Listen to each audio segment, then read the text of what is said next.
British Bangla welfare ট্রাস্টের দেয়া বীজগুলো বপন করার মতো জায়গা না থাকায় মুজিবুর রহমান বুলবুল নামের এই প্রবাসী তিনি এই সড়কের মধ্যেই বীজগুলো পুঁতে রেখেছেন। হয়ে গেছে এখানেও বাংলাদেশি শাকসবজির বাগান। ইচ্ছা, প্রচেষ্টা, নিরলস লেগে থাকা আর নিরলস পরিশ্রম থেকেই যে আসে অনেক সফলতা, তার প্রমাণ British Bangladeshi welfare trust. East লন্ডনের প্রত্যেকটা এরিয়াতেই যেন তারা নিরলস পরিশ্রম করে যাচ্ছে। বাংলাদেশি বীজ, বাংলাদেশি চারা, বিশেষ করে শাক সবজির বেলায় বাংলাদেশি যত সবজিগুলো আজকে ইস্ট লন্ডনে জনপ্রিয় হয়ে উঠছে বাংলাদেশিদের মধ্যে, প্রত্যেকেই যেন এখন গার্ডেনিং এর পিছনে সময় দিচ্ছেন। ইউকেতে ড্রাইভিং থিওরি পরীক্ষা নিয়ে আর ভয় কেন? ইজি থিওরি বাংলার সাথে প্রস্তুতি নিন একদম পানির মতো সহজে। মাত্র 24 পাউন্ডের এই কোর্সে পাচ্ছেন 100% মানি ব্যাক গ্যারান্টি, আর আপনার প্রতিটা এনরোলমেন্ট থেকে 1 পাউন্ড যাবে হাসানা ফাউন্ডেশনে। আমি এখন কথা বলছি এই 6 তলা বিল্ডিং এর ছাদ বাগান থেকে। আমি আরেকটি বাগান একটু আগে পরিদর্শন করে আসলাম 12 তলার উপর। এই যে আজকে গার্ডেনিং গুলো শুধু যে স্থলে হচ্ছে এমন না, যেন মধ্য আকাশেও হচ্ছে। এটা আসলে আমাদের বাংলাদেশিদের সফলতা দিন দিন এগিয়ে যাচ্ছে। এই 6 তলার উপরে কি নেই এই ছাদ বাগানে? একদম দেশীয় লাউ থেকে শুরু করে বিশেষ করে এই যে লেবু, আসলে ছাদের মধ্যে এত বড় লেবুর গাছ আসলে ফলানোটা একটু অসাধ্যই, কিন্তু তারপরও যেন সাধ্যের মধ্যে নিয়ে এলেন এই ছাদ বাগানের পরিচালক বলেন আর মালিক বলেন মিস্টার তুহিন সাহেব। আমরা এবার কথা বলবো তুহিন সাহেবের সাথে। আপনি এখানেও এই যে এত উফরে এত কিছুর আয়োজন কিলা করলেন কেন? এগু আসলে আমার গার্ডেন বাগান করার খুব শখ। তো এখানে আবার পরে দেখলাম যে বাংলাদেশও যে ছাদ বাগান যেটা শায়েখ সিরাজর দেখতাম আমরা, প্রপার ছাদ বাগান হইলো আমরা ওটা। কারণ নিজস্ব তো এই ধরনের ছাদর সুযোগ নাই, মানুষের গার্ডেনও করেন, বেলকুনিত করেন, আর আমরা এখানে হইলো প্রপার ছাদর মাঝে ছাদ কৃষি করার একটা সুযোগ। ইচ্ছা তাহলে যে উপায় হয়, আমরা এটা হইলো ছোটখাটো একটা উদাহরণ বা প্রমাণ। আমরা এখানে হইলো 5 তলার উপরে আমরা এই গার্ডেন, কাঁচামরিচ, নাগামরিচ, মানে মোটামুটি সামান্য জায়গার মাঝে সব তো আর কি রোয়ার চেষ্টা করছি এবং উইছেও। বেগুনও আছে, লাল শাক, ডেঙ্গা, কদু। আমরা ধন্যবাদ জানাই ব্রিটিশ বাংলা ওয়েলফেয়ার ট্রাস্টের খসরু ভাই। তাই প্রত্যেক সিজনও মোটামুটি আইয়া আমরা অন্য বীজ দেন। তো এখানে মাঝে অনেক বীজও আছে থানোর দেওয়া। তো বীজগুলো ভালো উন্নত মানের, আর আমরা মানে আমরা সাহায্য সহযোগিতা করেন, উপদেশ দেন খসরু ভাই, আমরা লোকের সবসময় যোগাযোগ রাখেন। ব্রিটিশ বাংলা ওয়েলফেয়ার ট্রাস্টের দেয়া বীজগুলো বপন করার মতো জায়গা না থাকায় মুজিবুর রহমান বুলবুল নামের এই প্রবাসী তিনি এই সড়কের মধ্যেই বীজগুলো পুঁতে রেখেছেন। হয়ে গেছে এখানেও বাংলাদেশি শাকসবজির বাগান। তো আপনি এখান থেকে কি ফসলগুলো তুলতে পারতেছেন এখন?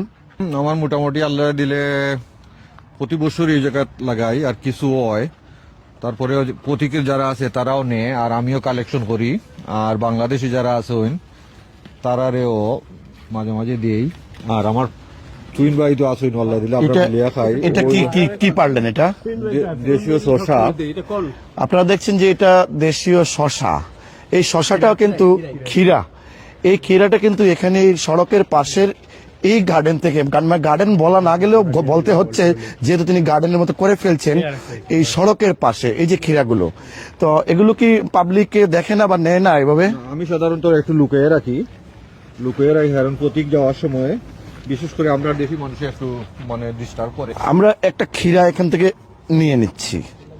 তো মুজিবুর রহমান বুলবুলের যুক্তিতে হচ্ছে কি যে এখানে তিনি যখনই ফসলগুলো একটু বড় হয় তিনি এভাবে ঢেকে রাখেন, মানে খোঁজ রাখেন যে কখন বড় হচ্ছে, যাতে করে মানে কেউ নিয়ে না যায়।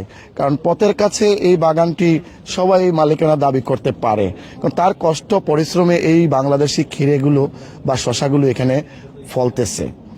আমরা এবার আরেকটু দেখবো মুজিব ভাই, আর কি আপনি এই পথের ধার থেকে এ পর্যন্ত সামনে? হ্যাঁ, এই জায়গায় হইলো বোটের পিলার, আর এই জায়গায় হইলো আমার লাউ গোপন করিয়ে রাখছি।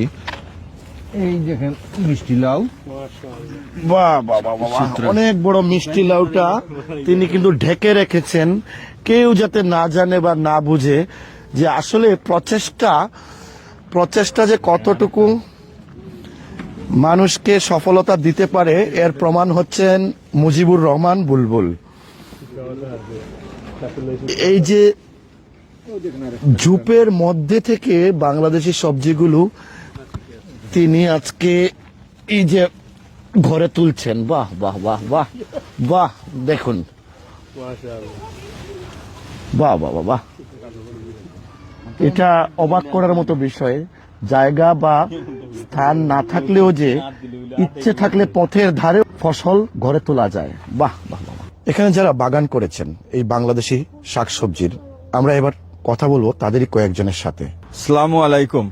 আমরা খসুবাই আমরা যে গার্ডেনের বিসি আনিয়া দিছেন বা এলটমেন্ট হইয়া লাস্ট ইয়ার আর 2 বছর থাকি দিরা আলহামদুলিল্লাহ টানিগুলা পাই আমরা খুব সুন্দর বাংলাদেশি সিম খদু হইছে আলহামদুলিল্লাহ। আর দেশি আর তাই নাইছেন দেখবা আমরা খুব সুন্দর দিস গার্ডেনিং হইছে আর ওয়েদারও খুব নাইস আলহামদুলিল্লাহ। আর আগামীতে আমরা লগে থাকবো তাই আলহামদুলিল্লাহ আমরা সাপোর্টার হিসাবে।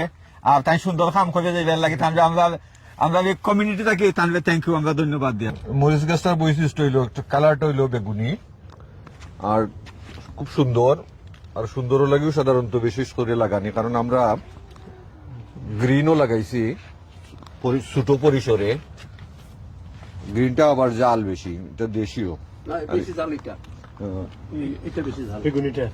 বেগুনিটা তো জাল আছে না, বালা একটা জাল আছে এই পর্যন্ত। মরিচের নাম কি? বেগুনি মরিচ নাকি? না, কালাবাড়িয়া। জেনে নেব আমরা আমাদের পরবর্তী জেনারেশন যারা এদেশের নেতৃত্বে আসবে আগামীতে, নারীর টান সম্পর্কে তাদের কি ধারণা এবং দেশীয় শাকসবজি সম্পর্কে তারা কি ভাবছেন। So I'm Asif. I'm the youngest volunteer for the charity British Bangla Welfare Trust. And today we're at a rooftop garden because we've tried to make it an annual tradition. I'm going to like gardens and giving them seeds, equipment to help get a fruitful harvest and like get them a better garden. So currently we're at a rooftop garden. To give equipment and seeds to the people and the gardeners here. And at the end, after we look at all the gardens, we're going to make a decision and then we're going to give a certificate and a reward to the best gardener here. আমরা একটু কথা বলবো এখন British Bangla welfare ট্রাস্টের chairman Khasruzzaman খসরুর সাথে। British Bangla welfare ট্রাস্টের পক্ষ থেকে আমরা প্রতি বছর বিভিন্ন গার্ডেনে এবং এলিটমেন্টের মধ্যে আমরা চারা এবং মাটি এবং গার্ডেনিংয়ের যে সামগ্রী দিয়ে থাকি, যে বাঙালি কমিউনিটিকে উদ্বুদ্ধ করার জন্য, বাংলাদেশি গার্ডেনিং করার জন্য, বাংলাদেশি ভেজিটেবল গ্রো আপ করার জন্য। আজকে আমরা যেখানে এসেছি এটা হলো একটা রুফটপ গার্ডেন, যেটা পড়ছে গিয়ে স্টারফুডের মধ্যে, যেটাতে আমরা প্রতি বছর ওনারা গার্ডেনিং করে থাকেন। আজকে আমরা মূলত এসেছি এই গার্ডেনিংটা দেখার জন্য, ওনারা কেমন গার্ডেনিং করেছেন। এখান থেকে আমরা যারা গার্ডেনিং করেছেন সবার বিবেচনায় কে ভালো করেছেন ওনাকে আমরা ব্রিটিশ বাংলা ওয়েলফেয়ার ট্রাস্টের পক্ষ থেকে আমরা অ্যাওয়ার্ড দিয়ে থাকি। তাই আমরা আজকে এসেছি দেখার জন্য কার গার্ডেনিং সবচেয়ে সুন্দর হয়েছে। তো সবার মতামতের ভিত্তিতে আমরা যে ফার্স্ট হবেন ওনাকে আমরা ব্রিটিশ বাংলা ওয়েলফেয়ার ট্রাস্টের পক্ষ থেকে সার্টিফিকেট এবং গিফট দিয়ে থাকি। আমরা এখানে যে গার্ডেনটা দেখতে পাচ্ছি, এখানে বহু অংশীদারের সমন্বয়ে এই গার্ডেনটা, এবং সবাই বাংলাদেশি বীজ, বাংলাদেশি চারা এখানে এমনভাবে উৎপন্ন হচ্ছে, প্রতি বছর কিন্তু এখানে করা হচ্ছে। দিনে দিনে আমরা বাংলাদেশিরা যেন বিলেতের মধ্যে আমাদের সেই আটমাইয়া ক্ষেত বলেন আর বাওয়া ক্ষেতই বলেন, আমরা ছড়িয়ে দিতে সক্ষম হচ্ছি। এটা আমাদের দেশের গৌরব, আমাদের জাতির গৌরব। Kamrul I Rasel, runner TV, London.